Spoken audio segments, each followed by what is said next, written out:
institutions from classroom learning to global impact. Engineering education aligned with the global goals. நெடுஞ்சாலைத்துறை அதாவது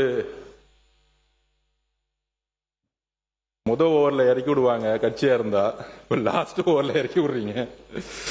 நெடுஞ்சாலைத்துறை ஷார்ட்டா முடிச்சிடறேன் நான். 10 நிமிஷம். அண்ணன் காலையில் நெடுஞ்சாலை பத்தி நிறைய பேசிட்டாரு.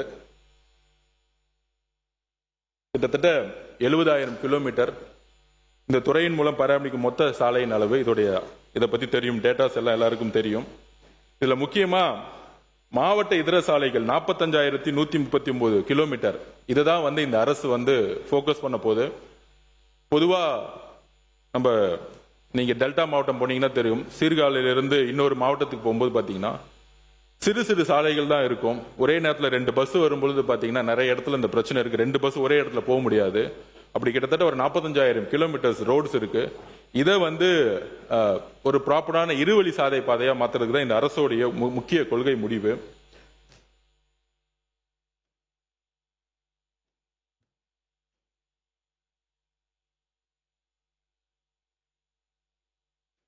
இது ஃபுல்லா படிக்கணும் இருந்தேன், படிக்க முடியாது. இதை எல்லாமே அவை குறிப்பில் ஏற்றிருங்க, நான் கொடுத்துறேன் என்னுடைய ஸ்பீச்சஸ் எல்லாத்தையும். முக்கியமான அறிவிப்புகள் நீங்க அறிவிப்புகள் கொடுத்துறேன்.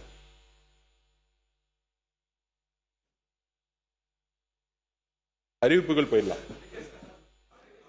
அறிவிப்புகள் அறிவிப்புகள் அறிவிப்புகள் அறிவிப்புகள் போயிடலாம். அதுதான் சொல்ல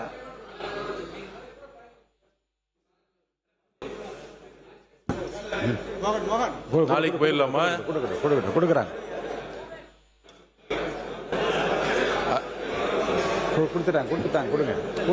கொடுப்பா.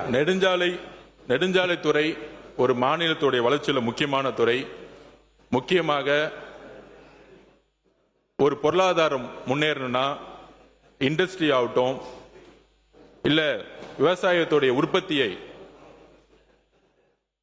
உற்பத்திக்காகட்டும், ரியல் எஸ்டேட்டோடைய வளர்ச்சி ஆகட்டும், நெடுஞ்சாலைத்துறை தான் ஒரு முக்கியமான துறை.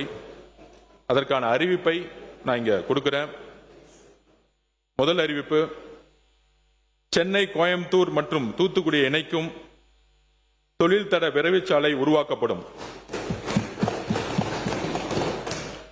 சென்னை கன்னியாகுமரி 8 வழிச்சாலை, சென்னை நுழைவு வழித்தட சந்திப்புகளை மேம்படுத்துதல், திருச்சி கரூர் தேசிய நெடுஞ்சாலை விரிவாக்கம் மற்றும் கிளாம்பாக்கம் செங்கல்பட்டு உயர்மட்ட சாலை உள்ளிட்ட தேசிய நெடுஞ்சாலை திட்டங்களை விரைவுபடுத்த நடவடிக்கை எடுக்கப்படும். சென்னை கன்னியாகுமரிய இப்ப 4 லேன் இருந்து 8 லேனா ஆக்கணும். ஏன்னா ஒரு ப்ராஜெக்ட் பண்ணா குறைஞ்சபட்சம் அடுத்த 40 வருஷத்துக்கு நம்ம அதே ரோட திருப்பியும் 4 வழியிலிருந்து 6 வழி, 6 வழியிலிருந்து 8 வழி ஆகும் பொழுது அதுக்கான பணி சுமையும் சரி, பொருளாதார ரீதியான பட்ஜெட்டும் சரி அதிகமாகுது. 8 வழி சாலை ஆக்குவதற்கான டிபிஆர் ஒர்க் ஆல்ரெடி ஸ்டார்ட் பண்ணப்பட்டிருக்கு. சென்னை மாமல்லபுரம் புதுச்சேரியை இணைக்கும் கடல்வழி உயர்மட்ட சாலை தொடர் மும்பை நவி மும்பை கடல் இணைப்பு சாலை போன்று கட்டம் கட்டமாக உருவாக்கப்படும். சென்னை மாமல்லபுரம் புதுச்சேரி மும்பை மாதிரி ஒரு ப்ராஜெக்டை கொண்டு வரணும்னு நினைக்கிறோம். முதலமைச்சரின் பாதுகாப்பான சாலைகள் இயக்க திட்டத்தின் கீழ் ரூபாய் 500 கோடி ரூபாய் மதிப்பீட்டில் செயற்கை நுண்ணறிவு தொழில்நுட்பத்துடன் கூடிய கண்காணிப்பு கேமராக்கள் பொருத்தி போக்குவரத்து விதிமீறல்களை கண்டறிதல், சாலை பாதுகாப்பு பணிகள், நெடுஞ்சாலை அவசர சிகிச்சை மையங்கள் மற்றும் சாலை பாதுகாப்பு கண்காணிப்பு குழு ஆகியவற்றை உள்ளடக்கி செயல்படுத்தப்படும். இது முக்கியமான பாயிண்ட். இதை பத்தி ஒரு 2 நிமிஷம் சொல்லிடுறேன். இந்தியாவிலேயே அதிகமான உயிரிழப்பு தமிழ்நாட்டில் கிட்டத்தட்ட 18,000 பேர் ஒவ்வொரு வருஷமும் சாலைகள்ல ஆக்சிடென்ட்னாலேயே கிட்டத்தட்ட 18,000 பேர் இறக்குறாங்க. நம்ம கொரோனா காலத்துல இறப்ப பார்த்தோம். பல்வேறு நோய்கள் வரும்பொழுது அதை பத்தி அதிகமா பேசியிருக்கோம். டெங்கு வரும்பொழுது பேசுவோம். ஆனா ஒவ்வொரு வருஷமும் 18,000 பேர் நம்மளுடைய சாலைகள்ல விபத்துகள் இறந்துட்டு இருக்காங்க. இது குறையவே இல்லை, ஒவ்வொரு வருஷமும் அதிகமாயிட்டே தான் இருக்கு. இதற்கு இந்த சட்டமன்றம் சரி, சட்டமன்ற அனைத்து உறுப்பினர்களும் சரி, எல்லோரும் சேர்ந்து மாண்புமிகு முதலமைச்சர் கிட்ட இதை தனி பிரசன்டேஷன் கொடுத்து ஒப்புதல் வாங்கிட்டோம். கடுமையான சட்ட விதிகள் மூலம் நாம் உருவாக்கணும். நம்ம வந்து 6 வழி சாலைகள், 4 வழி சாலைகள், ஸ்டேட் ஹைவேஸ், நேஷனல் ஹைவேஸ்னு பேசிக்கிட்டே இருக்கிறோம். ஆனால் ஒரு சாலையை உருவாக்கின பிறகு சாலை பாதுகாப்புக்கான செலவு இது வரைக்கும் நம்ம செஞ்சதே கிடையாது. செய்ய வேண்டிய காலகட்டத்தில் இருக்கோம். அதுக்கு ஒரு சின்ன உதாரணம் சொல்லிடுறேன்.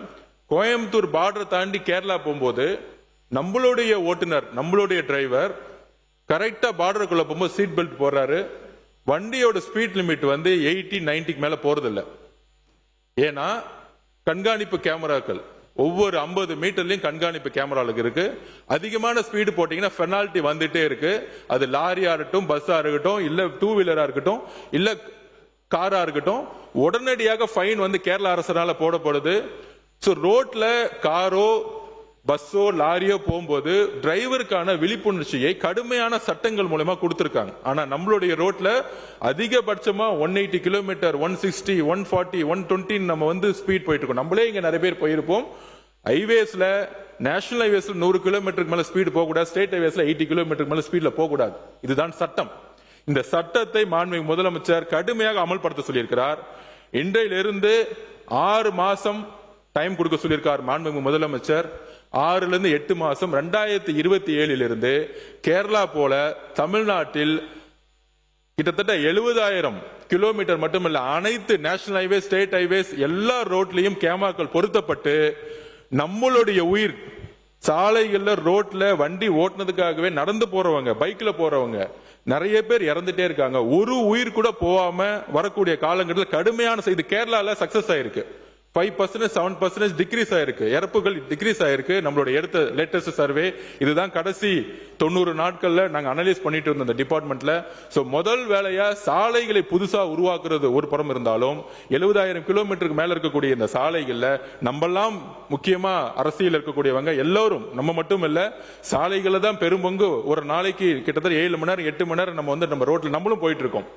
அப்ப ஒரு பக்கம் லிக்கர்னால டிரைவிங் ஒண்ணு, இன்னொரு பக்கம் ஹை ஸ்பீட், இன்னொரு பக்கம் சாலை விதிகளை மதிக்காம இருக்கிறது. அப்ப இதை கண்காணிக்கணும்னா தமிழ்நாடு முழுவதும் அனைத்து சாலைகளும் கேமராக்கள் ஏஐ மூலம் பொருத்தப்பட வேண்டும்.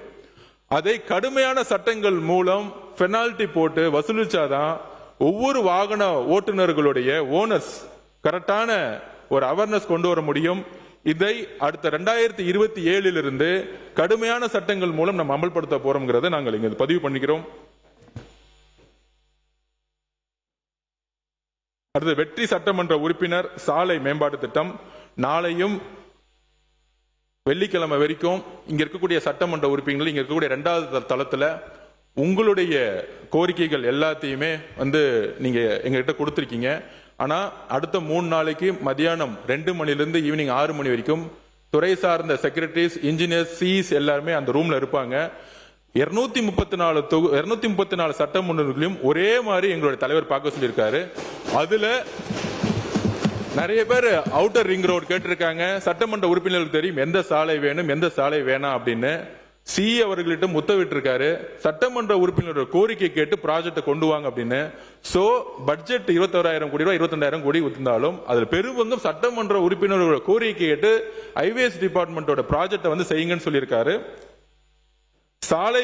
சாலைகளை சீரான முறையில் பள்ளங்கள் இல்லாமல் பராமரிக்க செயல்திறன் அடிப்படையிலான சாலை பராமரிப்பு, தொழில்நுட்ப கண்காணிப்பு மற்றும் நம்ம சாலை செயலி மேம்பாட்டை உள்ளடக்கிய சீரான சாலை திட்டம் 250 கோடி ரூபாய் மதிப்பில் செயல்படுத்தப்படும். இந்த ஹைவேஸ் டிபார்ட்மெண்ட்ல பெரிய பிரச்சனை என்னன்னா பேட்ச் ஒர்க்னு சொல்றது. கிட்டத்தட்ட 30-40% பேட்ச் ஒர்க்காக சொல்லப்படப்படுது. ஒரு கான்ட்ராக்டர் ரோடு எடுக்கிறாங்க, குறைந்தபட்சம் 5 வருஷம் 6 வருஷம் ரோட வந்து அவங்க வந்து தரமான ரோடு கொடுக்கணும்னு சொல்றோம். ஆனா அதே ரோட்ல பேட்ச் ஒர்க்னு சொல்லிட்டு 30-40% செலவு செஞ்சுட்டு இருக்கோம். இந்த பேட்ச் ஒர்க்னு சொல்லக்கூடிய இடத்துல அதிகமான ஊழல் நடந்திருக்கு. அதை வெள்ளையறிக்கையில் நாங்க சொல்லுவோம். அதனால இந்த பேட்ச் ஒர்க்கை எப்படியாவது முற்றுமையாக ஒழிக்க இந்த திட்டத்தை கொண்டு வந்திருக்கோம். Saram institutions from classroom learning to global impact. Engineering education aligned with the global goals.